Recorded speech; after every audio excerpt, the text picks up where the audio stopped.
بسم اللہ الرحمن الرحیم۔ السلام علیکم ورحمۃ اللہ وبرکاتہ۔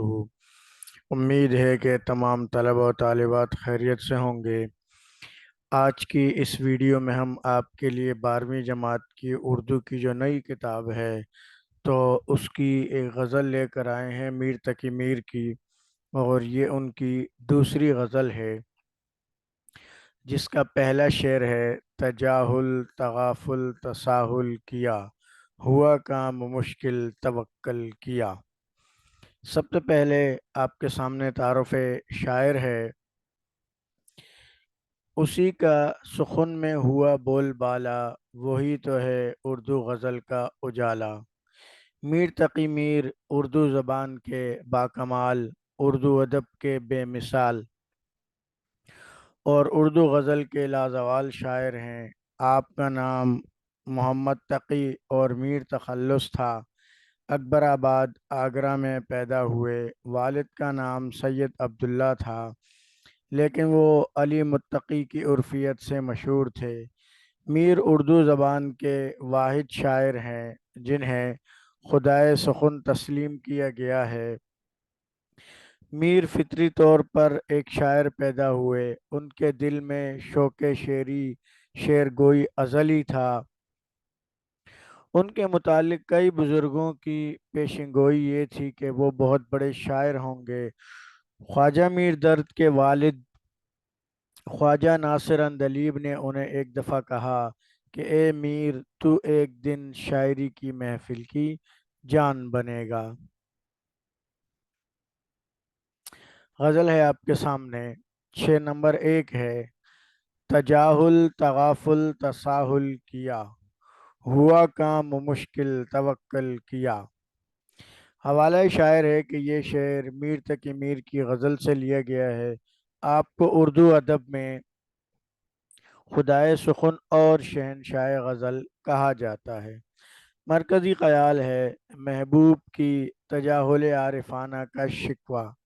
مشکل الفاظ ہیں: تجاہل انجان پن، تغافل لاپرواہی، تساہل معنی تاخیر کرنا اور توکل معنی ہے بھروسہ کرنا۔ اس کی فنی خوبی مطلع ہے کیونکہ یہ غزل کا پہلا شعر ہے اور اس میں قافیہ، تساہل، توکل یہ بھی موجود ہیں اور کیا ردیف بھی اس میں موجود ہیں۔ تشریح اس غزل کے پہلے شعر کی: غزل کے اس مطلع میں شاعر اپنے محبوب سے مخاطب ہیں کہ تمہارے انجان پن اور لاپرواہی کی کوئی وجہ ہمیں سمجھ میں نہیں آتی۔ ہم نے اپنی زندگی تمہارے بھروسے اور توکل پر ڈال دی۔ تم نے ہمارا کام آسان کرنے کے بجائے اور زیادہ مشکل کر دیا۔ ہم نے اپنی ساری خوشیاں تمہاری خوشیوں پر قربان کر دی، لیکن تم نے اپنی روش نہیں بدلی، ہمیشہ ہم سے غیروں کا سا سلوک کرتے رہنا۔ ہم نے جب بھی تمہارے سامنے اپنی محبت کا دم بھرا، تم جان کر بھی انجان بنے رہے، جیسے تمہیں کچھ پتہ ہی نہیں۔ اس قدر لاپرواہی اچھی نہیں ہوتی۔ تمہارے اس تغافل نے میری گزران مشکل کر دی ہے۔ تم پر میرا جو اعتماد اور بھروسہ تھا وہ ٹوٹ گیا ہے۔ تمہارے بعد اب کسی سے محبت کرنے کو دل نہیں کرتا۔ میں زندگی سے مایوس ہو کر رہ گیا ہوں۔ شعر نمبر 2 ہے اس غزل کا: نہیں تا بلاتا دل زار اب، بہت ہم نے صبر و تحمل کیا۔ حوالہ شاعر گزشتہ والا مرکزی خیال ہے: محبوب کی سنگ دلی پر بے صبری کا بیان۔ مشکل الفاظ ہیں: تاب، طاقت، دل زار، خستہ دل، پریشان حال، یعنی تحمل معنی ہے برداشت۔ فنی خوبی اس کی کوئی نہیں ہے۔ تشریح میں شاعر فرماتے ہیں کہ اپنے خستہ دل کا حال بیان کرتے ہوئے فرماتے ہیں کہ تمہاری لاپرواہی اور تغافل اب میرے لیے ناقابل برداشت ہو گئے ہیں۔ میں نے تمہاری بے رخی پر بہت صبر و تحمل کیا، اپنے دل کو بہت سمجھایا، لیکن دل زار میں اب ہمت و حوصلہ نہیں رہا۔ عشق کا درد سہتے سہتے دل بے قرار رہنے لگا ہے۔ ہر چیز کی ایک حد ہوتی ہے، لیکن تمہاری جفاکاری کی کوئی حد نہیں۔ اب اور مزید عشق کی تکلیف سہنے کا حوصلہ مجھ میں نہ رہا۔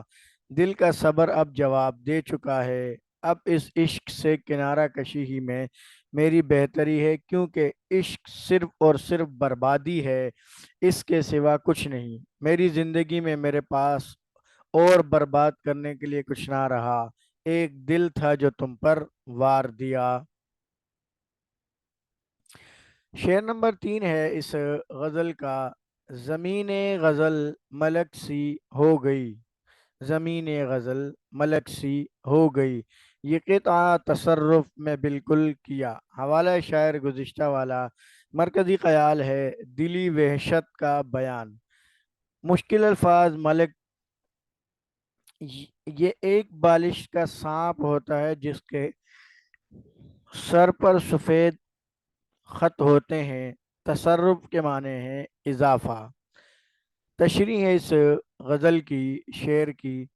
اس شعر میں شاعر فرماتے ہیں کہ میری شاعری میں اب وہ درد نہیں رہا جو لوگوں کو اپنی طرف متوجہ کرتا اور لوگوں کے دلوں کو موہ لیا کرتا تھا۔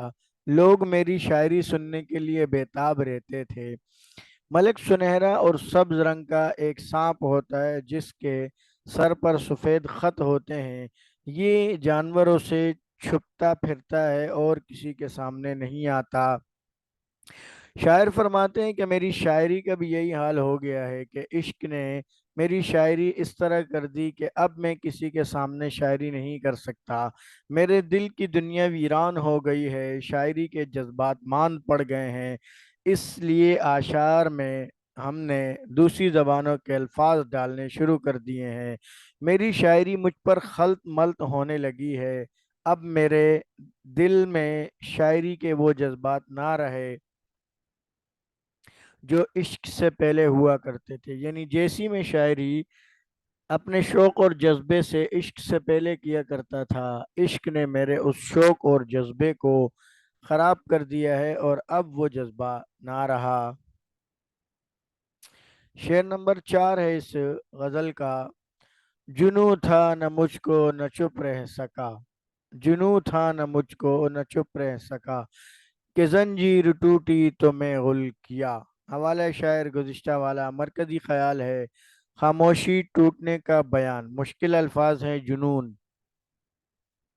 معنی ہے دیوانہ پن، اور غل کے معنی ہے شور۔ اس شعر میں شاعر فرماتے ہیں کہ مجھے عشق کا کوئی جنون اور شوق نہیں تھا، نہ ہی میں عشق کی جھنجٹ میں پڑنا چاہتا تھا۔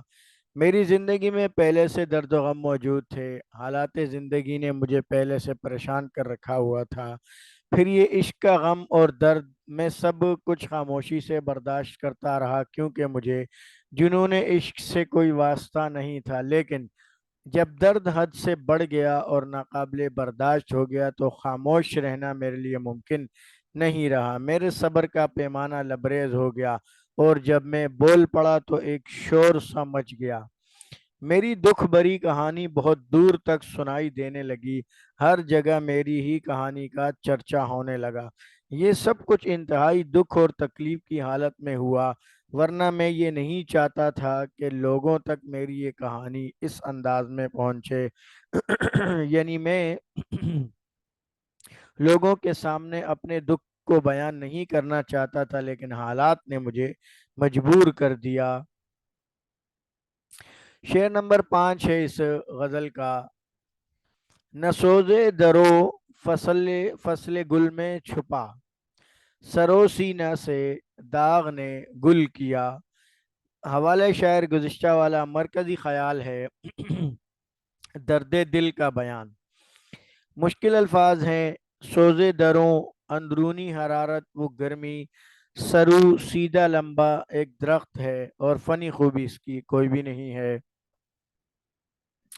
اس شعر میں شاعر فرماتے ہیں کہ دل میں اب وہ عشق و محبت کی چاہت نہ رہی، دل دنیا کے دکھوں اور غموں سے بھر چکا ہے، زندگی گزارنے کا اب کوئی سامان باقی نہ رہا، بس ہم زندگی کے دن پورے کر رہے ہیں، جینے کا اب ہمارے پاس کوئی مقصد